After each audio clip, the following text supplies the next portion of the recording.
Muy buenas noches, siendo las 20 horas de este martes 7 de agosto, vamos a dar inicio a nuestra sesión académica y como es costumbre, para el mes de agosto es un mes que se dedica al tema de la medicina, el tema de la salud, un tema de la gran pertinencia y en donde esta benemérita Sociedad de Geografía y Estadística pues tiene un gran capital humano alrededor de la cantidad de médicos con todas las áreas de experiencia para atender lo que dentro de este territorio se sucede.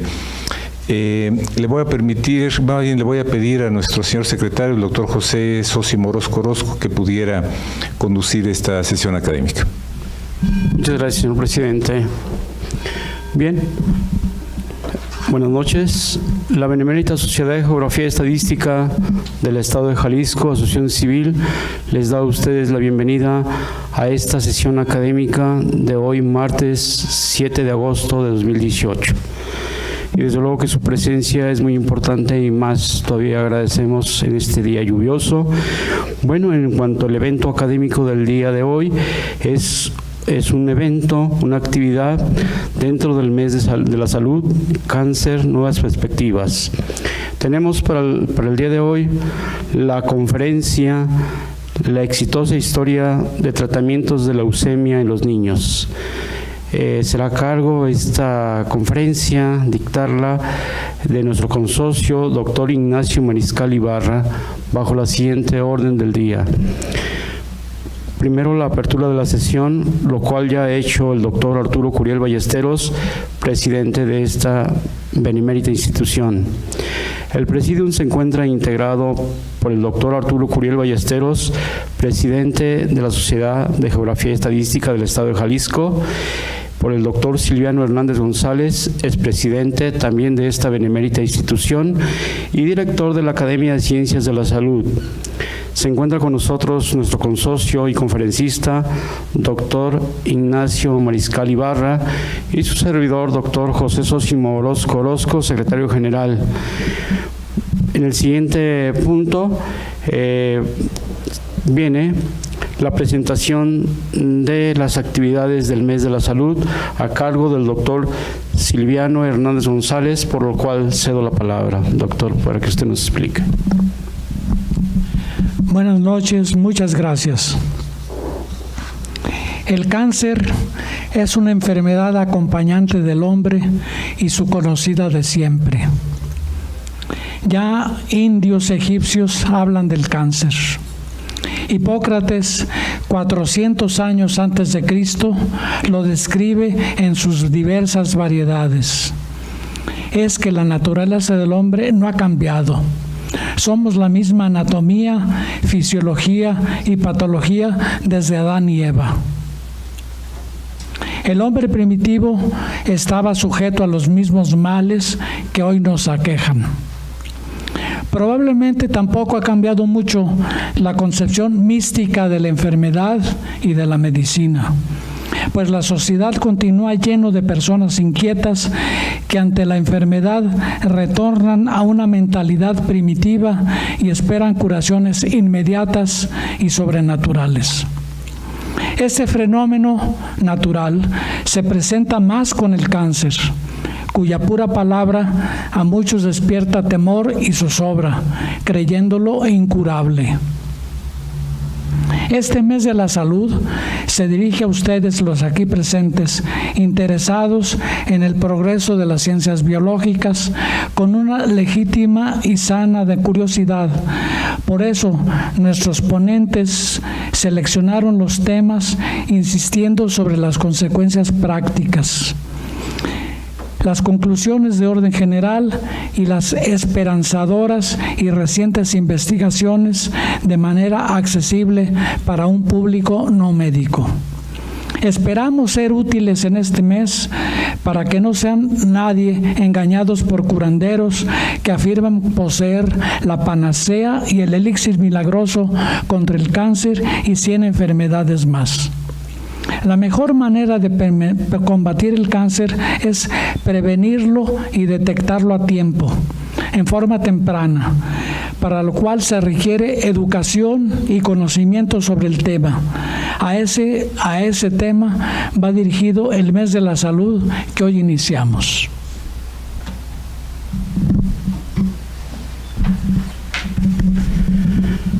Bien, voy a tener el honor de leer una síntesis curricular del doctor Ignacio Mariscal Ibarra.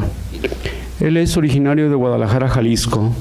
Obtuvo el título de médico cirujano y partero por la Universidad de Guadalajara con la especialidad en medicina interna y en hematología en el Instituto Nacional de la Nutrición, en bioética en el Centro de Estudios e Investigaciones en Bioética y en Investigaciones en Hemostasia, en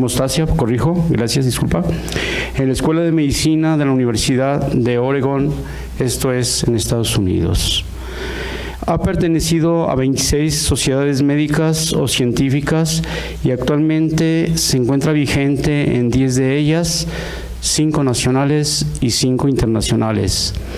Ha recibido, entre otras, las siguientes distinciones: Magna Laude por parte de la Facultad de Medicina de la Universidad de Guadalajara, Constancia al Mérito por parte de la Secretaría de Salud Jalisco, Premio Jalisco Ciencias de la Salud, Hematología, Universidad de Guadalajara, el Premio Jalisco 2005 al Mérito Humanístico por parte del Gobierno del Estado de Jalisco, Premio Nacional por un País Mejor, Fundación Dr. Simi, Medalla de Oro al Mérito Humanitario, nivel estatal, Fundación Dr. Simi, Medalla de Plata al Mérito Humanitario, nivel nacional, Fundación Dr. Simi. Algunos cargos docentes que ha desempeñado son los siguientes: Jefe de Enseñanza e Investigaciones de los Hospitales del Pacífico, Ferrocarriles Nacionales de México, Regional del ISSSTE, Zona 4. Profesor titular de la especialidad de Medicina Interna desde el año 1978 a la fecha. Coordinador de Enseñanza en Medicina, Hospital Gómez Farías del ISSSTE, miembro del Consejo de Enseñanza y del Comité Técnico de Educación Médica, también profesor titular del curso de especialización en Medicina Interna desde el año 1989 a la fecha. Profesor docente, Clínica de Hematología, Facultad de Medicina, Universidad de Guadalajara. Profesor de asignatura en la materia de hematología dentro del Centro Universitario de Ciencias Sociales. Este es de la salud, también hay una corrección porque es diferente. Y también por parte de la Universidad de Guadalajara.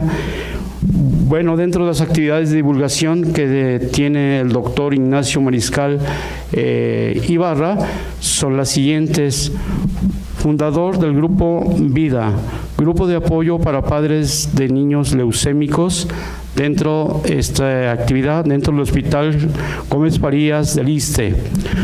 Fundador y presidente de Protección al Infante con Leucemia, Asociación Civil.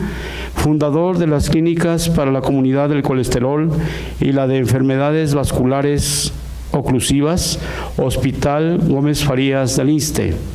Fundador de la Escuela de Leucemias para Familiares de Pacientes. Fundador de los Seminarios de Divulgación para la Comunidad, esto en el Hospital de la Luz. Fundador y presidente del Colegio Jalisciense de Hematología. Cofundador del Centro de Estudios e Investigaciones en Bioética por parte de la Secretaría de Educación Pública. Ha publicado un gran número de artículos, 27, y desde luego que se encuentran en obras, y también 3 libros. La leucemia en los niños, información para los padres. La leucemia en los niños, información para los padres, segunda y tercera ediciones. La leucemia y los linfomas de los niños, información para los padres y la familia. Esta obra se encuentra en prensa.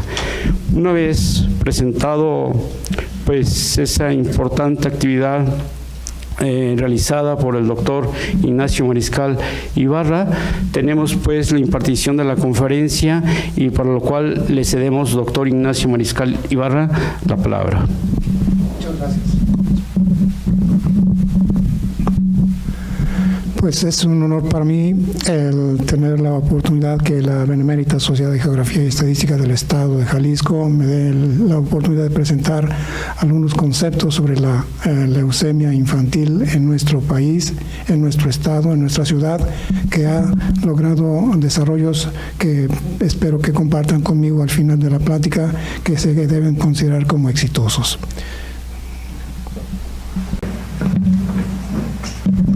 Indudablemente que esta charla no sería factible llevarla a cabo si no es con la colaboración de un grupo de personas que han participado activa y positivamente en el desarrollo de esta actividad. Miren, está con nosotros la licenciada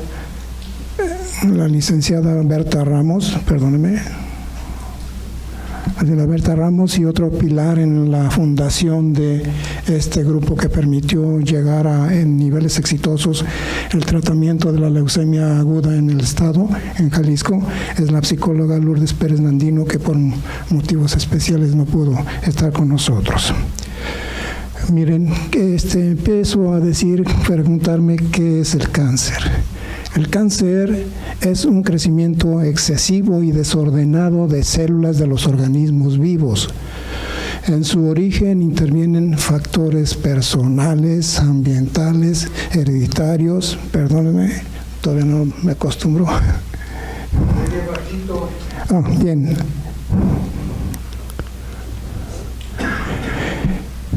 Intervienen factores personales, ambientales y hereditarios que conducen a la formación y funcionamiento aberrante de células de funcionamiento aberrante y con la capacidad interesante de autoperpetuarse.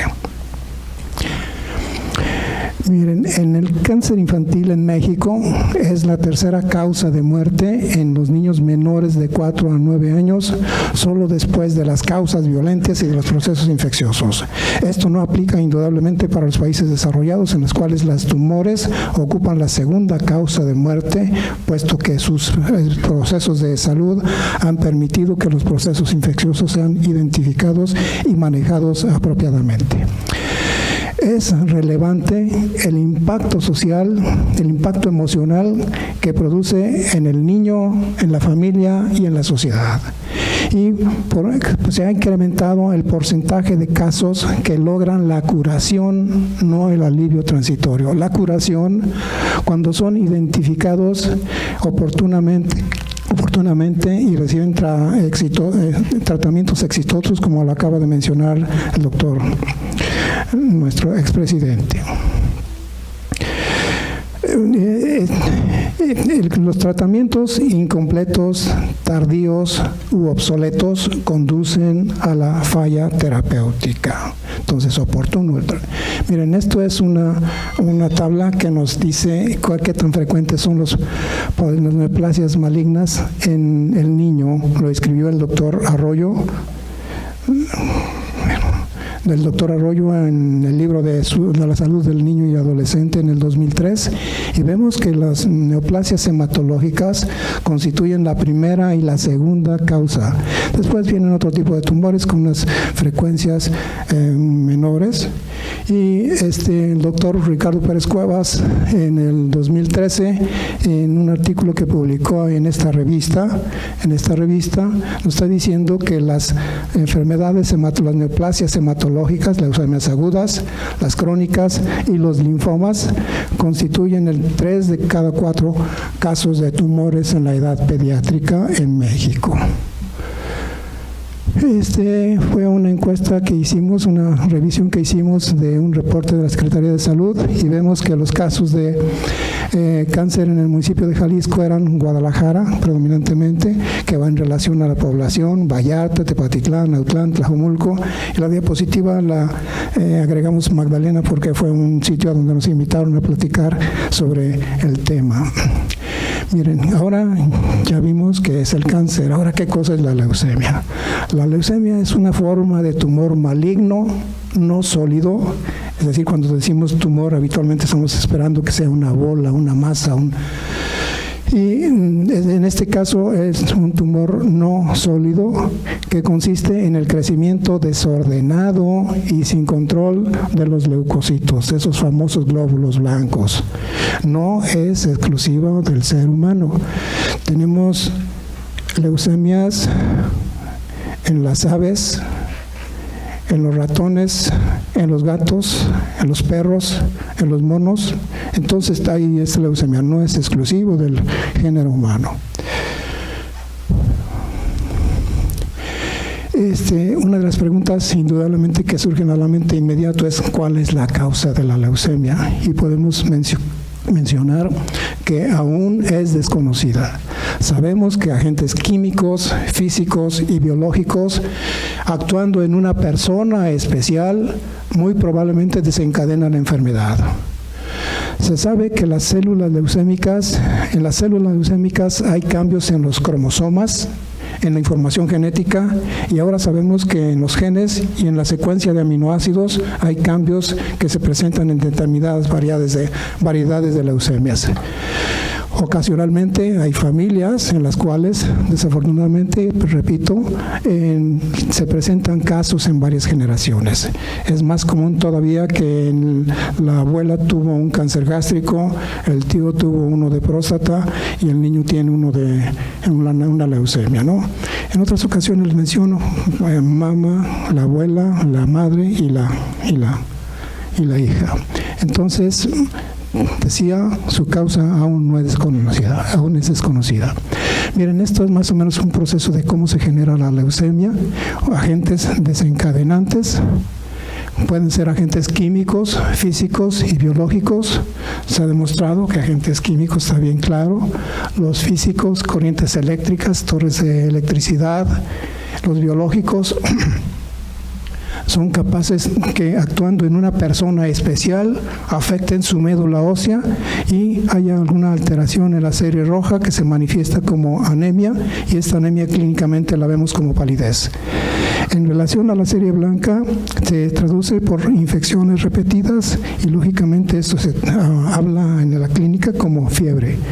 Y las plaquetas, unos glóbulos rojos pequeñitos, unos glóbulos de la sangre pequeñitos, se van a expresar como sangrados, y esto clínicamente como hemorragias. Eso es en relación. Miren, no sabemos cuál es la causa de la leucemia, pero indudablemente tenemos como 10, 100, 1000 comentarios en relación de la comunidad de cuál es la causa de la leucemia, y uno de los comentarios que se suelen hacer y que son impactantes, pero para la madre y para la familia dice, no se cuidó durante el embarazo. Ya estamos implicando que la madre es la responsable de la leucemia. Dice, es un trabajo mal puesto, ¿verdad? Entonces hablamos de conceptos mágicos. Es un castigo de Dios, como si él fuera el llanero solitario. Por el desaseo en la persona y en los alimentos. Es la herencia de los padres. Porque no le dio pecho al niño, porque sí le dio pecho al niño, porque esos niños siempre andaban en la calle,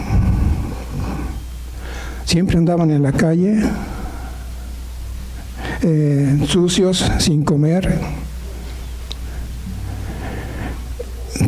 porque no se le daban de comer completo a sus horas. Ahí andaban comiendo lo que se encontraban, porque la madre nunca los cuidaba. Nada de lo que usted hizo o de lo que dejó de hacer es el responsable de la aparición de la leucemia.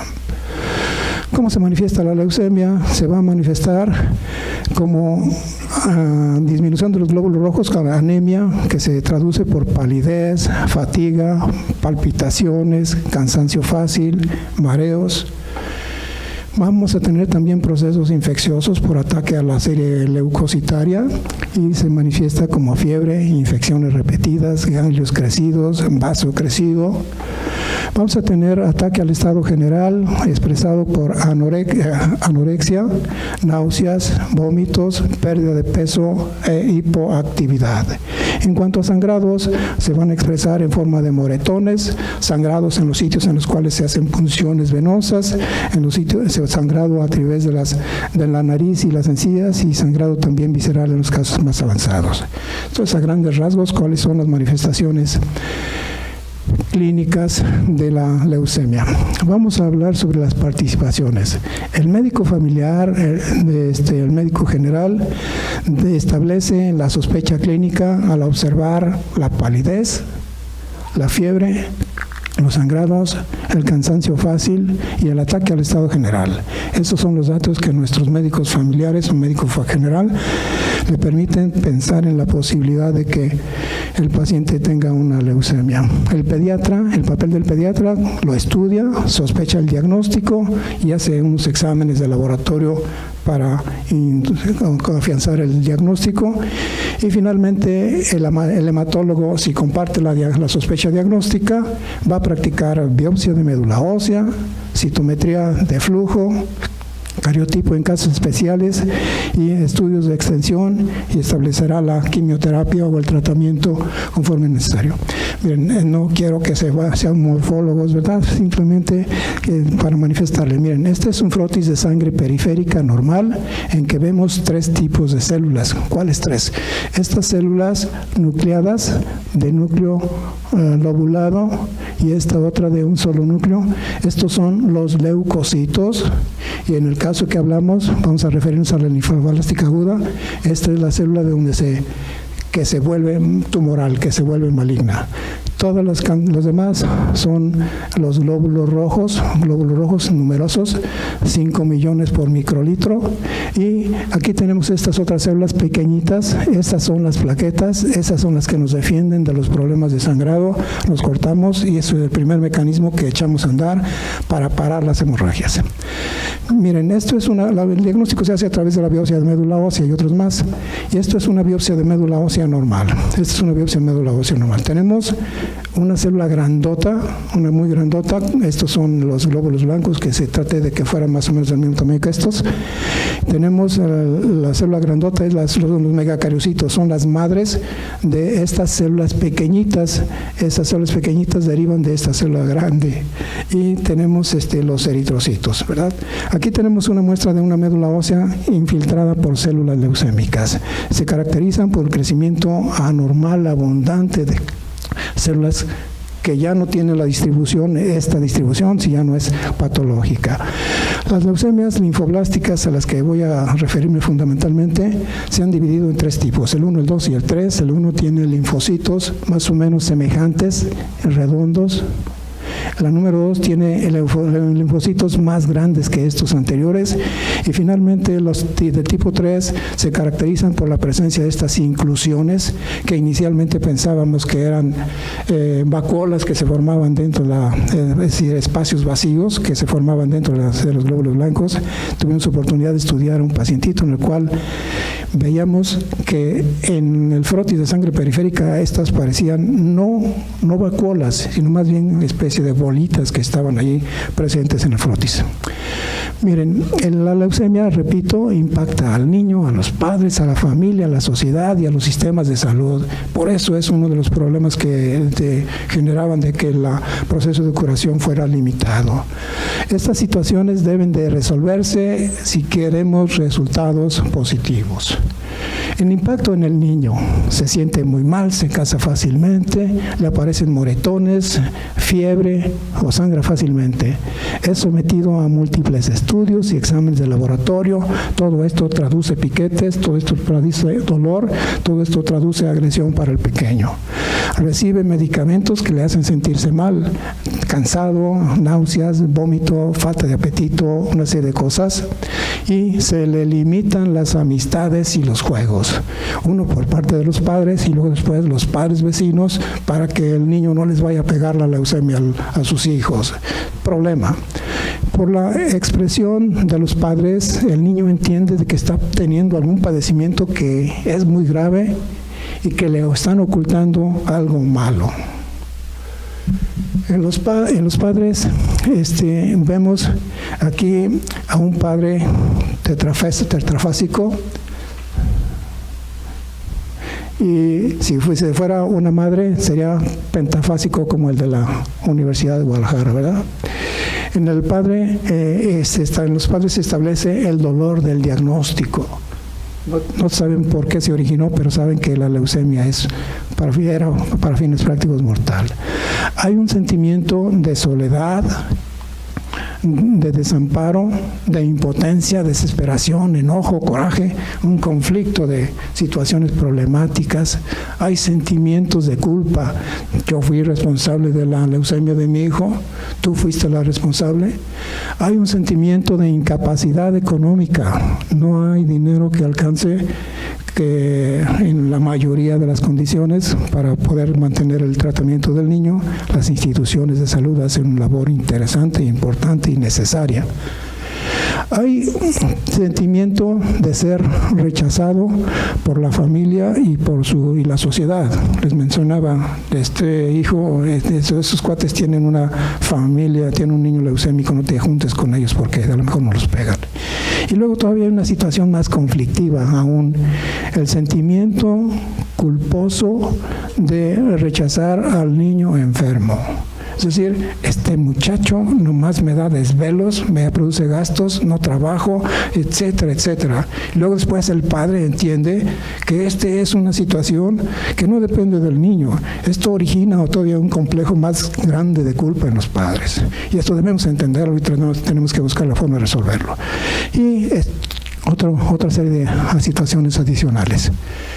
En la familia hay tensión en las relaciones padre y madre, hay la tensión económica a la que se ven sujetos, hay necesidad de apoyo de la pareja, de la familia, los amigos y sostén que suelen habitualmente no encontrar. Y si lo encuentran, qué bueno, hay que agradecerles que lo recibieron. Y finalmente la amenaza de la desintegración de la familia. Lo más común es de que el padre se ve atiborrado, no tiene recursos y le dice a la madre, ahí te quedas con tu niño, tú tienes la causa de la enfermedad y ahí te ve que te quedas. Pero también hemos visto en la práctica clínica ejemplos de que la madre le dice al esposo, te dejo tu niño, a ver cómo te las barajas. Entonces, pero es una situación indudablemente que impacta negativamente en la familia. En la sociedad se incrementan las demandas de horas de personal médico y paramédico, estudios de rutina y especiales, empleo de fármacos frecuentemente costosos, uso de recursos especiales como transfusiones sanguíneas, cirugías y otros, además de la necesidad de hospitalizaciones. La leucemia, por tanto, no es una enfermedad del niño, resumo, afecta de diferentes maneras a los padres y demás familiares como abuelos, entre otros, afecta a la sociedad por su impacto en la productividad y en la economía. Fulano de tal no vino a trabajar y dejó las cosas pendientes o cosas semejantes. Prueba, además, la eficacia de las instituciones de la salud y la aplicación del gasto público, que algunas veces no es el mejor. El pronóstico, al igual que el tratamiento, suele ser diferente para cada paciente. No todos los niños, no todas las leucemias son iguales. Es mejor en los niños que en los adultos. Es mejor en las leucemias linfoblásticas que en las mieloblásticas. Es mejor en las niñas que en los niños. Pareciera que están mejor dotadas. En las formas crónicas el pronóstico es mejor que en las formas agudas y en el niño bien nutrido mejor que en el desnutrido. Desafortunadamente esta es una de las cosas que sucede en nuestro país, en tercer mundo y otros países similares en las cuales los procesos de curación no son tan buenos como los países desarrollados por este pequeño inconveniente. El pronóstico ha mejorado conforme avanza la medicina y aumenta el conocimiento sobre la leucemia. de 21% de sobrevida a 5 años en los años 60 en este hospital de San Judas, hospital de pediátrico de investigación San Judas, a 81% a principios del 2000 en el mismo hospital, de 21 a 81% en la misma institución en el curso de unos 30 años o 40 años. En nuestro país hemos pasado del 15% del 15% hasta el 40% en los años 70 y 80. Estoy hablando de hospitales respetables en el país. A lo que mostraré un poco más adelante en nuestra ciudad. ¿Qué hay de los tratamientos alternativos? Indudablemente es una forma que todo el mundo ofrece para la curación de un niño leucémico. Oye, compadre, mira, yo sé que este medicamento, esta cosa, es muy buena. Dice una de las preguntas que pueden ser, dice, la leucemia puede curarse con homeopatía, con medicinas alternativas, deshechizamientos, con sobadas, con medicina mágica. Falso.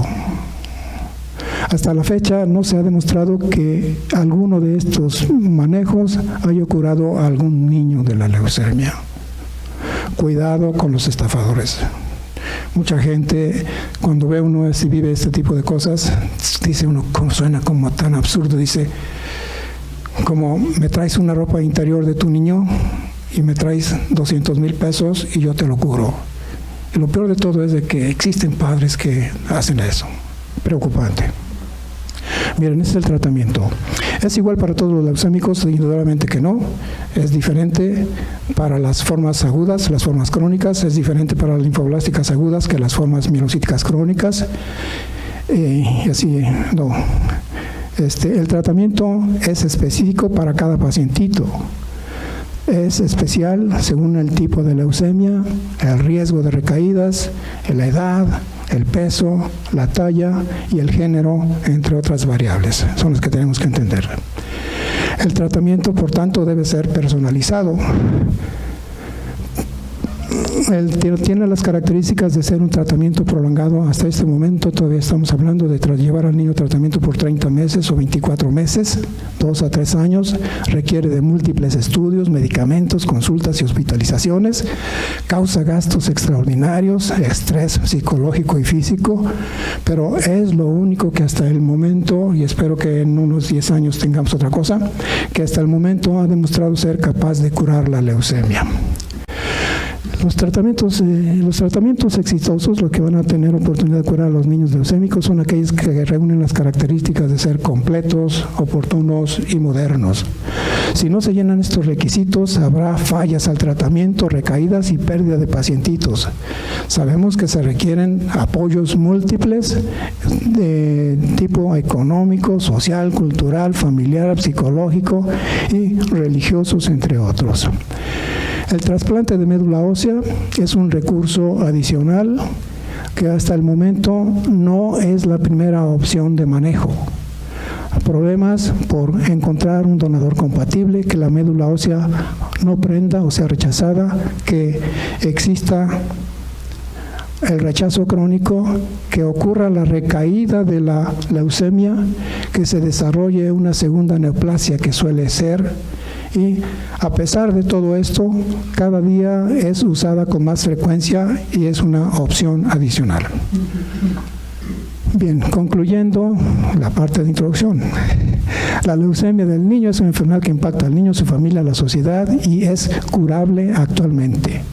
Para obtener los índices de curación que se logran en los países industrializados, son necesarios los tratamientos exitosos que me refería anteriormente, que se apoyen en la solución de los problemas paramédicos que la enfermedad conlleva o desencadena. Miren, las experiencias en el Gómez Farías, en el 85, se manejaban los niños con protocolos de alta eficacia, se manejan desde el 85 con protocolos de alta eficacia. Fue necesario mejorar la calidad de vida de niños y sus familias y abatir el abandono precoz del tratamiento. Sobre este tema, mencionarles lo siguiente. En un hospital de la ciudad, el porcentaje de abandono precoz del tratamiento era del 50% al año. Entonces, de esos 50%, de esos 100 niños, el 50% iban a fallecer en su casa definitivamente. Y de esos 50 restantes vamos a ver un poquito más de lo que pasaba. En las experiencias también, el tratamiento respetó la fertilidad de nuestros pacientes y los niños curados ahora son sujetos valiosos y con metas claras que sobresalen del promedio y son ejemplos de compañero, familia y la sociedad. Bien, estos son, les mencionaba, una especie de introducción. Ahora quiero hablar en relación a los resultados de lo que hicimos en el tratamiento de la leucemia en Jalisco. Esto es una historia exitosa. Miren, después de haber analizado una serie de problemas que ya estuvimos revisando ahorita, empleamos en 1982 un esquema de quimioterapia derivado del Hospital de Niños, el Hospital Pediátrico de Investigación San Judas, y obtuvimos con ese esquema de quimioterapia una sobrevida libre de eventos a 5 años de niños con leucemia aguda en nuestro medio, y que empezamos en el 1982 y vimos que el 70% de esos chiquillos había logrado su remisión completa. Estamos hablando de sobrevida libre de eventos. Sobrevida libre de eventos quiere decir que a los 5 años del niño haber entrado en remisión completa, el niño estaba vivo, el niño estaba sano, el niño estaba libre de enfermedad.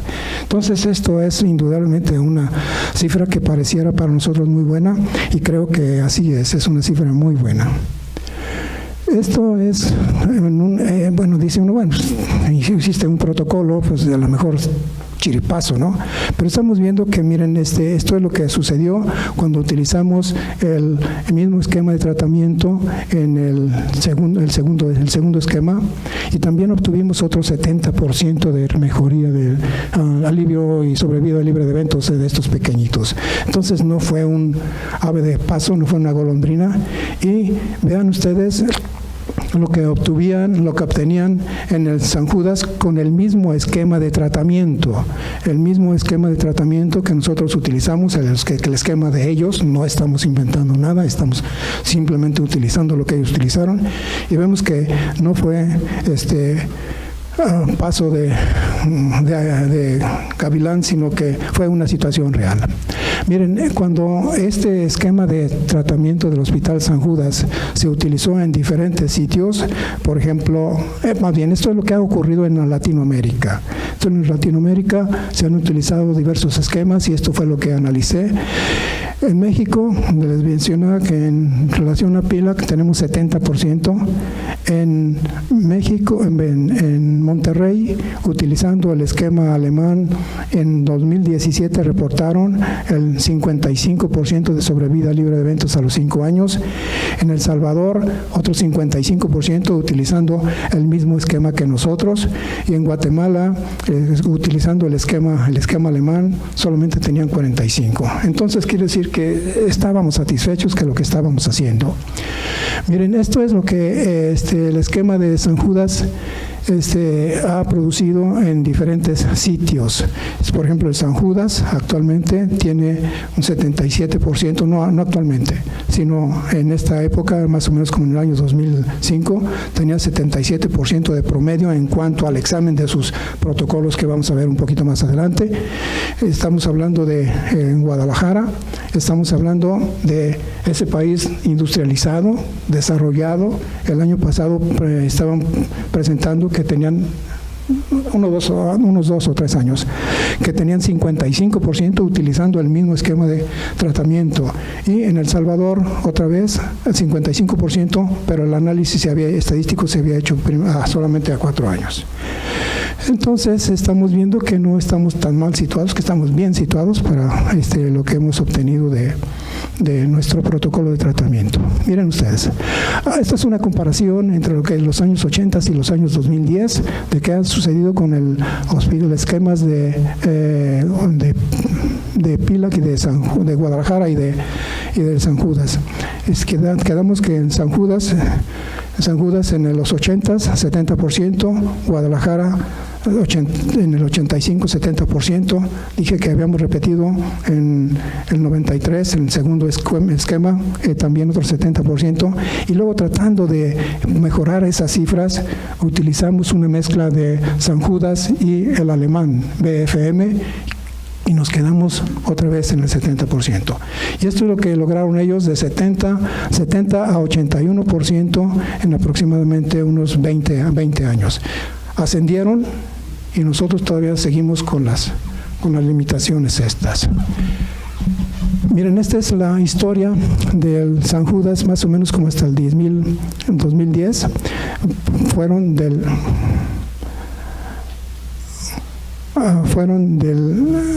21%, 46%, 74%, 81% y 94%. Y ahora la pretensión de estos señores es lograr la curación del 100% de los chiquillos. Extraordinario, ¿verdad? Extraordinario. Pero no está muy alejado de ser posible. Miren, en este punto quiero mencionar lo siguiente. Aquí estamos hablando de sobrevida, y hace unos minutos estaba yo hablando de sobrevida libre de eventos. ¿Qué diferencia hay entre sobrevida libre de eventos y sobrevida?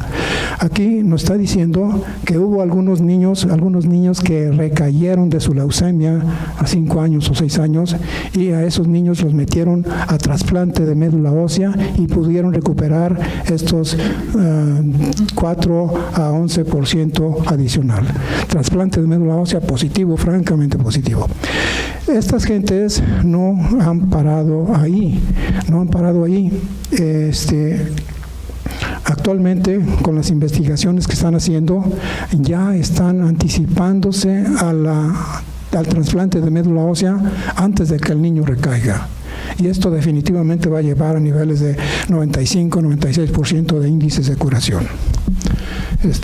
Esto es lo que pudiéramos hacer si tuviéramos un proceso de investigación que nos permitiera ir desarrollando el estudio y el manejo de nuestros niños con leucemia. Miren, esto estuve hablando de esos dos grupos. Esto es lo que ha pasado en San Judas. Esto es lo que ha pasado en el estudio alemán. BFM quiere decir Berlín, Frankfurt y Münster. Y cuando el Berlín, Frankfurt, Münster dio 74%, cuando este esquema se asoció al italiano, Asociación Italiana de Enfermedades Oncológicas Pediátricas, llegaron a 90%. En cambio, cuando se asoció Bosnia, el 74 se redujo a 64%, y esto sucede en los países nórdicos, Noruega, Suecia, etcétera. El mismo esquema, solamente dio el 61%. Y este es otro gran grupo, el italiano, decíamos 77%, 90% cuando se asoció con BFM, y el italiano, cuando se utiliza en los países latinoamericanos, reduce a un 60%. Y esto es un reporte viejo, pero fue de los que pude encontrar del Reino Unido. En Inglaterra reportaron el 65%, cuando nosotros ya estábamos también en esas cifras aproximadas. Y este es un análisis de los diferentes protocolos: San Judas, el alemán, el italiano, el inglés y el de Guadalajara. Y vemos que estamos viendo aquí 77%, 74%. Nosotros andamos en 70%, no estamos nada mal. Indudablemente que hay 90%, acá hay 90%.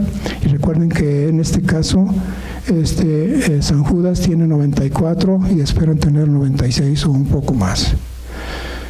Entonces, el porqué de estos éxitos, no solamente queremos saber que estamos haciendo las cosas, que nuestros resultados los tenemos buenos, sino porque pienso yo que los resultados esos exitosos se dieron porque se estudiaron e identificaron las causas del fracaso que nos permitió establecer el tratamiento exitoso. El tratamiento exitoso, completo, oportuno y moderno, ¿a través de qué? A través de aliviar los problemas económicos, sociales, culturales, religiosos, etcétera, de la familia y de la sociedad. 2, capacitar al equipo de salud, pacientes y familiares, así como de voluntarios y benefactores. 3, integrar un equipo multidisciplinario para alivio de los problemas satélites de la leucemia. No todo solamente es médico, no solamente son fármacos, no solamente es quimioterapia, sino todo lo demás que esto implica. Si hacemos un análisis de la problemática, vemos que la historia nos generó el concepto de leucemia es igual a muerte. Afortunadamente no existe eso. En los 1950 se observó que había sobrevidas a un año de 5 a 6% empleando 2 medicamentos. En los 70 la disparidad de las sobrevidas de la leucemia aguda en México y la de los países desarrollados en aquel entonces 15 contra 40, una de las causas era un mantenimiento inadecuado de la quimioterapia. Tiene varias fases de manejo en la quimioterapia. Una de las fases es la inducción, y lo que encontramos en los 70s fue que había un mantenimiento inapropiado y por otro, el abandono precoz del tratamiento que les mencionaba, que había llegado hasta 50% en algunos de los hospitales de la ciudad. En el Instituto Nacional de Perinatología y de Pediatría, el porcentaje de abandonos andaba en el rango de 1/3, es decir, que aproximadamente 35% de los chiquillos al año habían abandonado el tratamiento. Le preguntaba al médico, oye, ¿por qué crees que sucedió esto? Me dice, mira, es que con frecuencia nosotros recibimos, somos centros nacionales, entonces estamos recibiendo niños de Oaxaca, niños de Chiapas, niños de Guerrero, que con frecuencia los padres tienen que abandonar el tratamiento por recursos económicos. ¿Y cuáles fueron las acciones que utilizamos o que desarrollamos para poder entrar en soluciones? Miren, en los 80s formamos un equipo de trabajo, un equipo multidisciplinario para el manejo integral de estos pequeños, con trabajadora social que nos acompaña esta noche, psicóloga, enfermeras y laboratoristas. Integramos posteriormente un grupo que se llamó Grupo Vida para apoyar a padres y familiares de estos niños y buscar resolver los problemas paramédicos identificados durante el tratamiento. Se logró la reunión de un grupo de benefactores y rentó una casa de 2 recámaras y un patio en la colonia Arcos de Zapopan, en las cuales los padres llegaban con tanta alegría y con tanta satisfacción porque llegaban a su casa. En el 87 nació esta asociación civil, PILAC, Protección al Infante con Leucemia, y se construyó un albergue propio con todas las comodidades para las familias que ocurrían a la ciudad para el tratamiento de leucemia u otros tipos de cáncer. Las etapas del manejo integral han sido las siguientes. En el Gómez Farías se estableció en los años 82, el primer protocolo de tratamiento derivado del San Judas 13 del Hospital Pediátrico de Investigación que acabo de mencionar. En el 89 presentamos los primeros resultados, los que me había mencionado en las barras, y a 5 años 70%, igual a lo reportado por San Judas. Espero que no hayamos metido mano como para poder manipular las cifras, pero yo creo que son reales. Encontramos un problema interesante. En los desnutridos tuvimos porcentajes de sobrevida libre de eventos, pues vamos a llamar entre comillas curación, de solo 20%. Y desafortunadamente el porcentaje de niños leucémicos desnutridos no es bajo, es una situación problemática. En el 90 establecimos el segundo protocolo, derivado todavía del San Judas 13, ahora con fármacos genéricos. Cuando presentamos estos datos, una de las críticas fueron, sí, qué casualidad, ustedes tienen un hospital federal y tienen todos los medicamentos de primera línea, y cuando tengan ustedes lo que tratar a sus niños con genéricos van a ver qué es lo que les pasa. Y afortunadamente cuando utilizamos el segundo protocolo, obtuvimos los mismos resultados, mejorándose el pronóstico de los leucémicos desnutridos. De ese 20% que había mencionado, llegamos a 40% de remisión completa, de sobrevida libre de eventos. Y solo que con los fármacos genéricos fueron más frecuentes los episodios infecciosos. En el 2001 establecimos el tercer protocolo y se repitieron en el 2000, reportamos, estudiamos y repetimos los mismos resultados. Aquí hay una cosa muy interesante. Dice, identificamos un grupo de pacientes que lograron el 100% de sobrevida a 5 años, por 100% proceso de curación. ¿Será cierto? Miren, sí. Sus características fueron ser niñas. Segundo, menores de 11 años.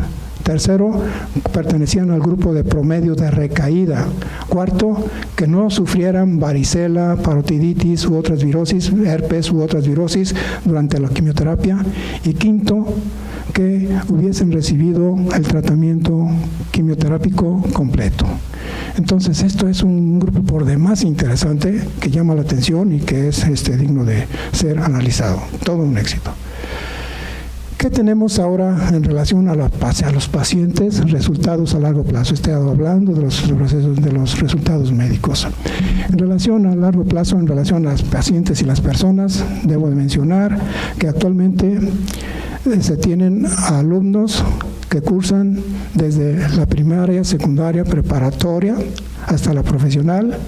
Unos ya son profesionistas en las ramas de la medicina, la ingeniería, leyes, diseño, arquitectura, docencia, comercio y otras profesionistas, incluidos los que les corresponde, incluidos en la vida productiva del país, todos integrados a la sociedad, formando familias. Actualmente hay felices padres de familia, es decir, niños, ahora adultos, que son padres de familia, es decir, se respeta la fertilidad de los pequeños. Una de ellos ya es abuela. Entonces, no solamente se traducen se generan sus hijos, sino que ella tiene. Otros permanecen evidentemente solteros. Concluyendo, la leucemia del niño, linfoblástica del niño, no hace distinción de personas, clases sociales, grupos étnicos. En los niños es una enfermedad potencialmente curable mediante tratamientos que les acabo de mencionar, estos 3 requisitos. La enfermedad afecta al niño, a su familia y la sociedad. Su manejo debe ser multidisciplinario y las asociaciones civiles juegan un papel extraordinario en el manejo de este tipo de pequeños. PILAC, que quiero tomar unos minutos más después de esto, ha desempeñado un papel importante en el tratamiento infantil de la leucemia, y lo menciono como una manifestación de reconocimiento a esa actividad. Miren, unas 4 o 5 diapositivas más. Protección al infante con leucemia, PILAC es una institución al servicio de niños con leucemia, su familia y la sociedad. Está situado ahí. Tiene actividades que los ADES ha tenido que organizar en programas, y de los que destacan son casa fuera de casa. El niño y la familia, la madre, llega para fines prácticos a su casa a Guadalajara. Entonces llegan con una gran satisfacción, ahí se les da alojamiento para ellos. Se les ofrece alimentación de calidad, porque sabemos que niños más sanos, niños con mejores posibilidades. Les mencionaba qué pasa con el desnutrido. Yo les dije con 20% el desnutrido. Es necesario saber más para decidir adecuadamente. En vez de pensar que si le doy o no le doy el tratamiento, si se le va a caer el pelo, demás, tener conocimientos. Se desarrolló una escuela para leucemia para los padres, el apoyo psicológico para quien lo requiera y este punto, niños felices, niños con mayores posibilidades de curación. Y esto está derivado de una observación que se hicieron en modelos experimentales en ratones, que no quiero ahondar ahorita, pero definitivamente esto es una realidad. Y tenemos actualmente, se tienen áreas de recreación al aire libre y bajo techo. Y esta es la ruta exitosa de protección al infante con leucemia, la integración del equipo de salud, del grupo vida y de donadores. Estos son las personas que involucradas en que esto se desarrolle. La constitución de PILAC, el ofrecer alojamiento, el establecimiento de un protocolo, resultados en Jalisco que acabo de mencionar, Comodato que nos ofrecen en Comodato un terreno, y construcción y equipo del albergue, construcción de las demás áreas.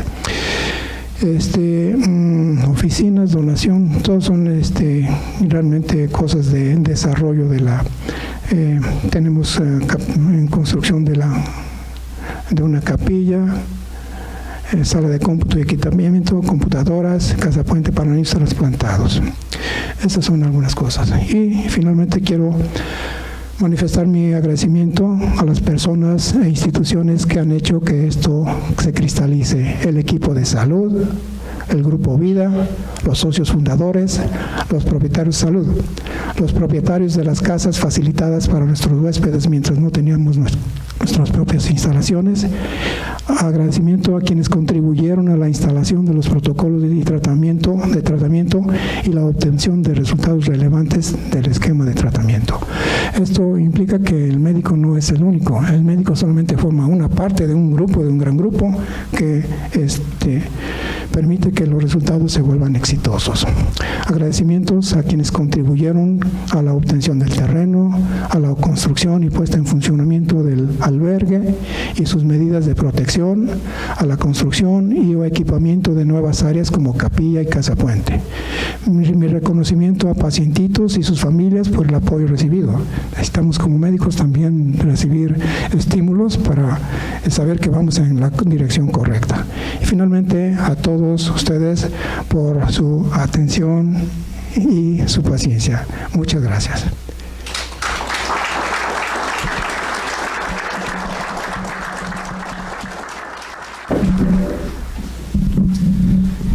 Sí, a continuación, pues le pediría al señor presidente, al doctor Arturo Curiel Ballesteros, algún comentario, alguna pregunta, doctor.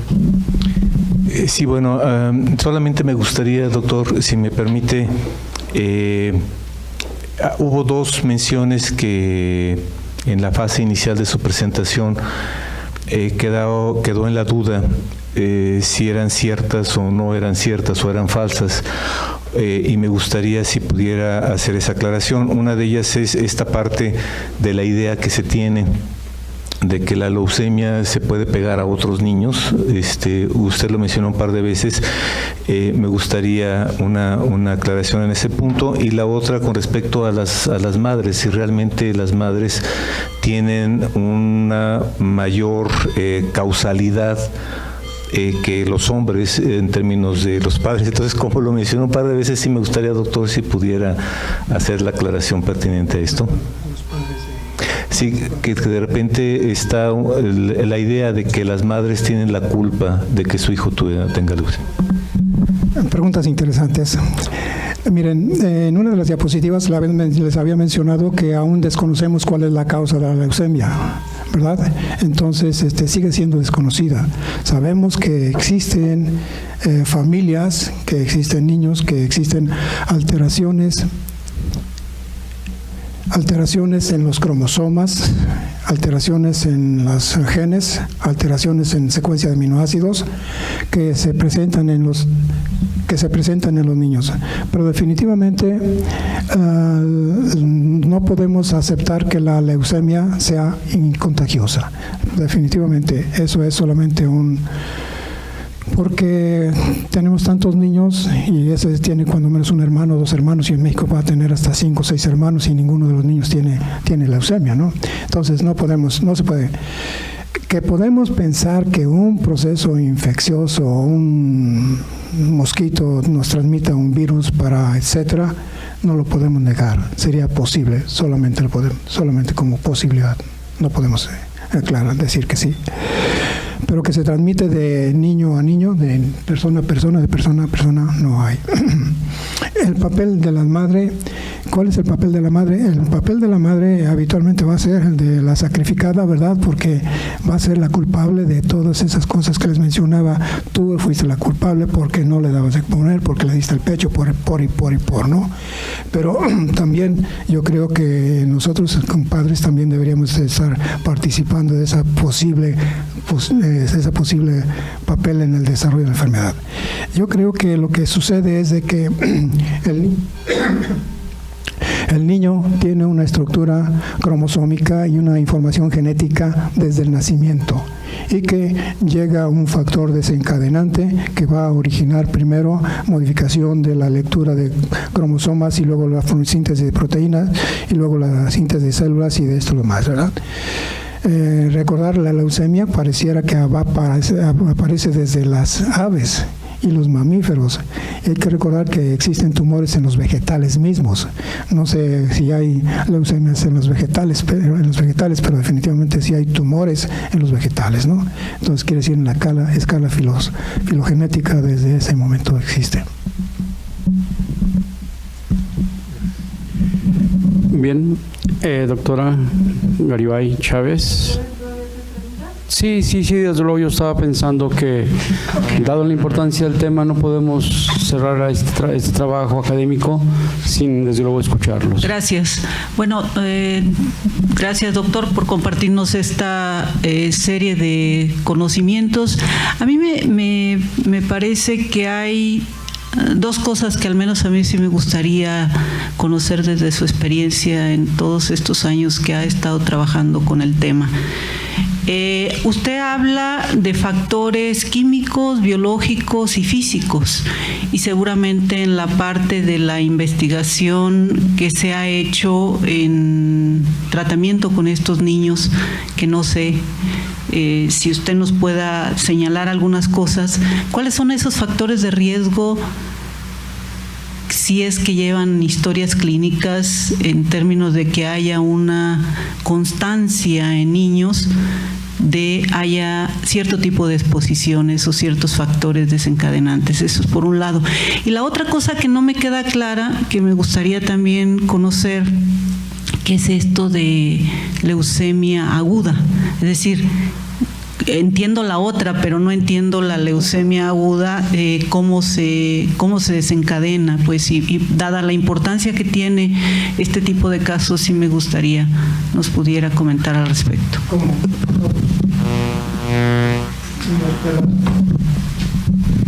En relación a los agentes etiológicos, se ha observado que los niños que viven a lo largo de las líneas de conducción eléctrica de alta voltaje tienen un mayor número de casos que el resto de las poblaciones. Entonces, esto empezó a analizarse allá en los años 80, 90 y no ha tenido un boom.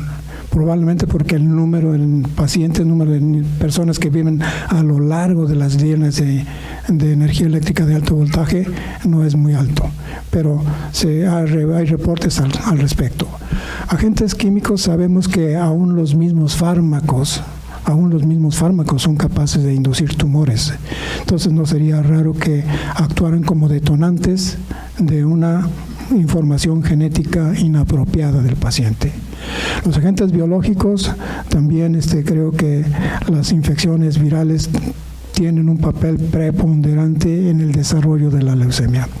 Ejemplo de ello es el que les mencionaba, de estas niñas selectas que tuvieron 100% de curación, ninguna de ellas tuvo varicela, paperas, herpes zóster, ese tipo de cosas.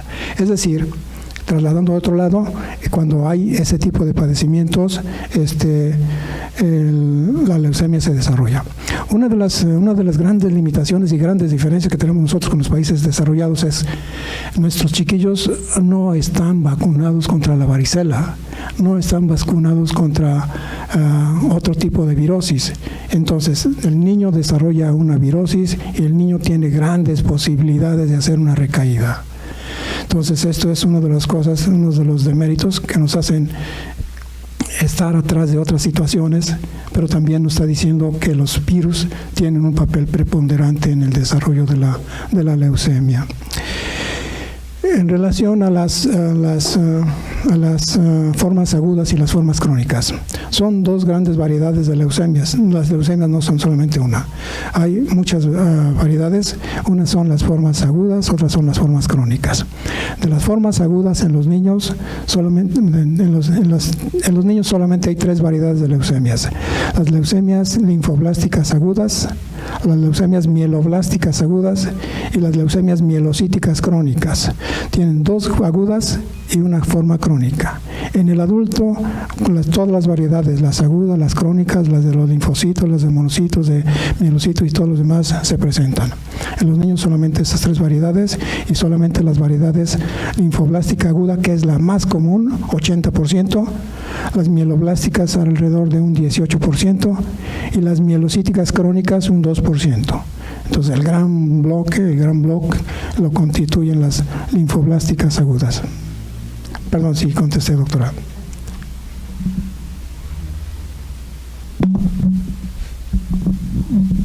Bien, ¿alguna otra pregunta, participación, inquietud? Bueno, pues dejaríamos pues este punto de la excelente participación de nuestro consocio, doctor Ignacio Mariscal Ibarra, con su excelente, desde luego, conferencia, la exitosa historia del tratamiento de leucemia en los niños.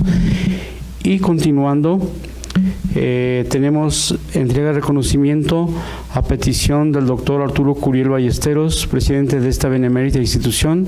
Se le hace una atenta invitación al doctor Silviano Hernández González para que haga entrega de este reconocimiento. Doctor Curiel, gracias por la deferencia. Doctor Mariscal, excelente presentación para iniciar este mes de la salud. Quisiera agregar algo que me ha interesado por el tema, porque yo fui especialista en retinoblastoma y una sorpresa fue que hay un factor, el RI1, que es derivado del retinoblastoma, que es el despertador de esa fracción cromosómica que despierta la leucemia. Y es curioso también que en el retinoblastoma la mayor parte de los enfermitos, de los pacientitos, como dice usted, sean muchachitos. Las mujeres como que están protegidas un poco más por la diferencia cromosómica de su fórmula. La fórmula femenina como que es más defendible de esa acción del HRI. Muchas gracias, doctor, por su presentación. Esperemos que sea todo el mes tan exitoso como este. Les ruego nos pongamos de pie para dar mayor solemnidad a este evento. La Benemérita Sociedad de Geografía y Estadística del Estado de Jalisco, Asociación Civil, institución científica y cultural, instalada el 27 de septiembre de 1864, otorga el presente reconocimiento al doctor Ignacio Mariscal Ibarra por su participación en las actividades organizadas por esta institución dentro del mes de la salud, cáncer, nuevas perspectivas, con la conferencia La exitosa historia del tratamiento de la leucemia en los niños, misma que se llevó a cabo en las instalaciones de nuestra casa sede, cumpliendo así con el compromiso de presentar un trabajo anual y el objetivo fundamental de esta benemérita institución, que desde su fundación ha sido el estudio y la divulgación de la ciencia y la cultura. Guadalajara, Jalisco, 7 de agosto de 2018, 185 aniversario de la Sociedad Mexicana de Geografía y Estadística, signada por nuestro presidente, el doctor doctor Arturo Curiel Ballesteros, el secretario general, doctor José Sosimo Orozco, y el de la voz, director de la Academia de Ciencias de la Salud. Muchas gracias, doctor. Muy amable, muchas gracias. Muchas gracias. Pueden tomar su asiento.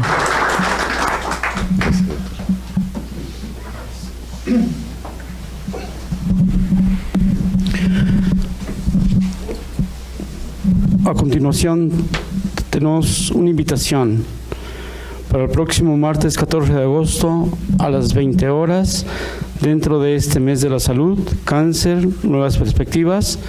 Desde luego, el evento académico es conferencia, importancia genética del cáncer de mama, a cargo de nuestra consocia, doctora Nori Omaira Dávalos Rodríguez.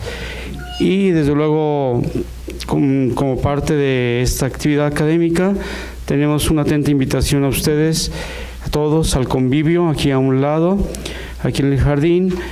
Y finalmente le pedimos a nuestro presidente que nos dé precisamente su mensaje de la importancia de este evento como clausura de esta sesión académica de hoy. Sí, con mucho gusto, señor secretario. Muchas gracias. Quisiera agradecer a nuestro conferencista, que además es miembro de nuestra junta directiva actual, al doctor Ignacio Mariscal Ibarra, su presentación. Y muy especialmente felicitar a quien preside esta Academia de Salud, que es precisamente nuestro expresidente, el doctor Silviano Hernández González, por este atinado programa que nos ha preparado para este mes de manera completa. Tendremos el tema del cáncer desde diferentes perspectivas, pero todas ellas en un sentido de muy alta pertinencia, no solamente en el sentido de que la información científica sobre salud es la que más le interesa a la gente, eso está demostrado, es decir, creo que en ese sentido es muy atinado y es muy pertinente también porque, como hemos visto en el arranque de esta conferencia, pues es algo que está afectando notablemente la vida con quien compartimos este territorio, ya sea nuestra ciudad de Guadalajara o el estado de Jalisco. Este es un problema que está dentro de las 5 principales causas de muerte prematura. Hoy vimos lo que lamentamos más es cuando esto afecta a los niños, pero es una de las primeras 5 causas de muerte hasta las edades de los 64 años de manera prematura. Entonces, pues felicitar a la Academia de Salud por este tino. Sin más, agradecer a todos ustedes su presencia y la invitación para que nos acompañe el siguiente martes con otro enfoque de esta temática sobre cáncer y sus afecciones aquí dentro de nuestro estado. Sin más por el momento, siendo las 21 horas con 10 minutos, declaro clausurada nuestra sesión académica de este día martes. Muchas gracias.